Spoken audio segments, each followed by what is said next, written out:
Welcome to our pod. It is a review and application to construction of the notable 2021 book, Noise, A Flaw in Human Judgment. Whenever there is human judgment, there is bias and inconsistency. However, people still have to make final decisions. Any professional's experience, training, and mood affect their determinations, as the book points out. These decisions are based on a weighting uniquely created by the individual. The book's application to construction is logical since there is more human judgment and less machine measure involved than in many other industries, such as manufacturing. The book's authors, Kahneman, Sibony, and Sunstein, provide many examples of flawed judgments ranging from criminal sentencing to medical diagnosis to law enforcement. They provide dramatic situations such as judges sentencing a 4 times longer imprisonment for the same crime than other judges in the same building. Another dramatic example was an experiment conducted with radiologists diagnosing X-rays in which some were duplicated and received drastically different diagnoses from the same image. Lastly, a misidentification of a set of fingerprints in an international terrorist incident happened. Now, the dynamics involved in the decision-making process are complicated, but telling examples of inaccuracy and bias. Humans vary their judgments and carry some bias over their lives. However, when the outcome of one's thinking affects others' lives directly, it is time to examine how to reduce these errors. This book, timely in its publication, explores and examines personal, professional, and organizational decision-making. Let's look at bias and noise and measurement and experts. The practical definition of bias is errors in one direction. For example, if we were competing in an archery contest, our arrows would be to one side of the target's center ring. It is prevalent in all parts of society, based on experience and culture, but really not the individual case being considered. These factors pollute what one thinks so that decisions about people will be either too harsh or too lenient. In construction, we find a ready example of children of contractors who join their parents' business. Work is usually more emotional than the average employer-employee relationship and can vary widely from forgiving to unforgiving. So as you know, some of these children have sought an independent career path and have been happy about the change. Now, debiasing decision-making for one person is an adjustment, as the book points out, similar to adjusting a bathroom scale. Subtract the error and revert it to 0. Correcting a bias includes producing a descriptive list of considerations and a forced choice ranking step. Forced choice uses a scale and not allowing the same number to be used twice. So for a list of 7 factors, the scale is used 1 to 7, where no number is assigned twice or repeated. Then from each case considered, a score in each descriptor is determined for that case. You'll see it in Table 1. Additionally, the wisdom of crowds is also a corrective action. The authors cite studies that confirm that it actually exists. Noise can be defined as high variability or inconsistent accuracy. To wit, each person is not the same all the time. Many factors influence human judgment, some temporal and others permanent to their thinking process. If we use the archery analogy to illustrate the noise concept, the arrows land in all target sectors, including the center ring. The author cited others' research to show this variability exists due to the time of day, their last meal, and the weather. And the differences have statistical significance. Therefore, reducing noise involves eliminating the factors that contribute to this variability. In construction, we find an example of tendering. When no objective system exists for determining the profit margin placed on projects, This fee is subject to human judgment factors such as optimism, cynicism, or physical pain. These vary the decision not based on the characteristics of the project. Academics describe something called type 1 and type 2 errors. And this is important to note in this area. Type 1 is convicting an innocent person, and type 2 is letting the guilty go free. In Western societies, there is a distinct preference for minimizing the first. This is a characteristic of a liberal democracy. Sometimes this leads to the second type of error. However, these societies are risk-averse with their justice system and thus do not often convict people who have a preponderance of evidence against them. Remember, the standard's beyond a reasonable doubt in most countries. So, type 2 errors happen. Construction organizations may say that only data, testing, and trialing will convince them to change in construction. Contractors will not adopt unknown products, software, or processes due to construction's risk profile, their risk profile, and personal financial guarantees to the banks and suppliers make this doubly important. They can't fail. Novel inputs only confuse their process. To put a fine point on this idea, manufacturers and suppliers will rarely pay for labor used to rectify a failed product of theirs. It is part of many standard terms and conditions. So an underperforming product, a new product, a beta product, is an additional problem for contractors. Typically, only after a legal determination can these vendors be forced to reimburse. But it's a lengthy process, and this while their client suffers from no resolution. The contractor has not stepped in to fix the problem early if he waits on the courts. It's destructive to a construction organization's local reputation. One way to reduce bias and noise is to involve groups in decision-making. Studies have shown their counterbalancing effect and more accurate assessments. Public and private organizations and institutions rely on experts for specific advice and guidance on topical issues. They serve a critical function as a source of integrated and updated thinking. However, there's an inconsistent process in selecting these professionals.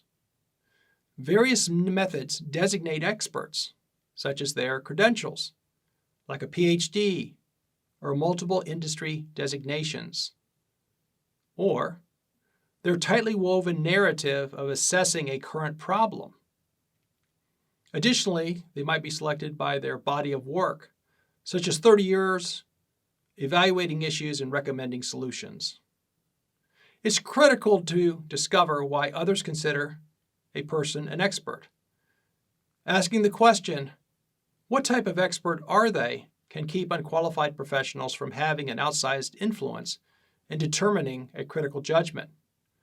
Remember, most people desire wisdom and judgment from these professionals in predicting the future.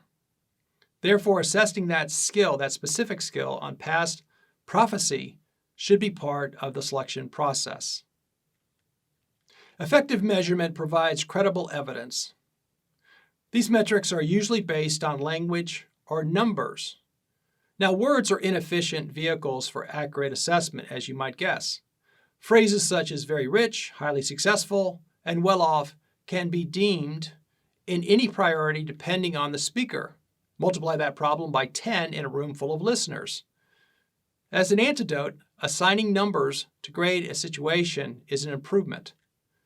We share an example of the construction industry in these slides. A sample client selection process. Again, see Table 1. Assessing client quality is a proactive and valuable process in the construction industry. It can be a beginning exercise when planning to launch a construction enterprise or a yearly activity as part of strategic planning. Customers represent both risk and reward by their characteristics, such as pay habits, request response timeliness, and variation management. If a company assesses their poor habits, these clients' poor habits lately, the adverse effects will be felt during the construction process. A poor customer relationship can affect many things, such as project cash flow, staff morale, and industry word of mouth. Additionally, the other projects that the organization builds can distract executives from beneficial uses of their time and effort. So from the book's instruction, we need to use 4 principal processes to assess a client's quality more accurately. Using numbers to grade, not words, such as a scale from 1 to 6, are readily known and not subject to word interpretation. Even numbered scales cause people to choose above average or below average. Using an even number prompts people to assess the organization or person or situation more critically than an odd number scale. You see, you have to choose between the average, right? 3 or 4 on a scale of 6. Using forced choice numbers, that is using numbers used once, as we said, there can only be 1 10 and 1 9 and 1 8 and 1 7, leaving the other unused ones to be decision makers chosen. Engaging a group for more accuracy and less bias is going to be helpful. Include the managers who work closest to each factor in your assessment team. For example, those who construct, such as site managers and project managers, procurers, such as the purchasing manager, and support people, such as office managers. A group of managers and executives will jointly determine the best answers. Using an anonymous collection technique for group input and decision-making minimizes the influence of influencers. Identifying risk has its benefits. Not engaging with a poor-performing client and thus letting your competitors construct with them has powerful effects. Just think of your last difficult client and how they tied up your staff. This will be your competitor's reality when they construct as you pursue more valuable opportunities. Importantly, 2 other significant factors will affect project performance. Firstly, the type of project, aligned with your capabilities and skills. And secondly, its location, city, urban, rural, or remote. Now, these 2 additional factors besides client are going to help you have a target market easier and more clearly to everybody. Each of these should be pursued in a group process for clarity. The result will be your target market at the end of the exercise. The group process has another benefit. Each employee has personal networks different from the company's. And since they have been involved in this process, they will be very familiar with the type of clients, the type of projects, and the locations that the company finds advantageous. In addition, those employees can listen for those situations in their networks and benefit the company. So as we look at this example, we have a client called Smith, and we're grading that client. One of the criteria is furnishes complete and timely information, and the forced choice methodology ranks it. Pays as required in contract. Again, another forced choice answer is here, not being used twice. It really gives clarity what the priorities are of the company. Another factor is acts and decides issues consistently. Still another is constructs consistently. That is, they could be a repeat customer. Another is values quality as much as price. Very important. Another is makes decisions in a timely fashion. And still another is more productivity focused than production focused.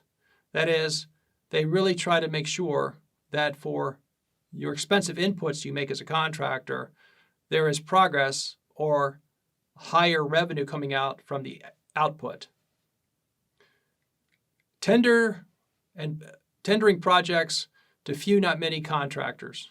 So again, they are choosing value and few contractors qualify to provide that. They manage variations fairly, and they're clear about expectations. And see, There's a total score here based on the math of the force choice with the rating for the specific case of Smith. And this should tell you something, and when compared to others, they might be the lowest, they might be the highest of all the scores. And typically, when they're the lowest, they might be somebody that you don't pay as close attention to. Some people actually will fire them, will actually not bid their work. Now, that's pretty harsh, but you get the idea, right? We're very careful about tying ourselves up for 12 to 24 months with a client that behaves poorly. And we want to know which one of the poorest of, let's say, 10, and us to reduce our client base maybe by 10%, leaves 9, and can be very effective in turning around the profitability of a construction firm. Humans make flawed judgments, and that is why there is bias and noise. There is not an unbiased or noiseless person making determinations like shooting free throws in basketball. No matter how hard one tries, each attempt is never identical. Advantageous decisions are typically slow and structured in their process and involve a group. So outside opinions save individuals from poor judgments. Structuring the process and characteristics of decision-making lessens inconsistency and predisposition. To fight these errors, implementing practices such as using the wisdom of crowds or groups, trusting a structured approach, and limiting the effect of influencers in a group. If managed well, many benefits follow. The accuracy of predictions should determine who is deemed expert. However, this is largely ignored. Instead, respect for their narrative or body of work or credentials or cohesive explanation of an issue du jour is used more often as a gauge. Credible experts know that their judgment is a work in process. It is a process of thinking better that appears core to any decision-making, whether in construction or not.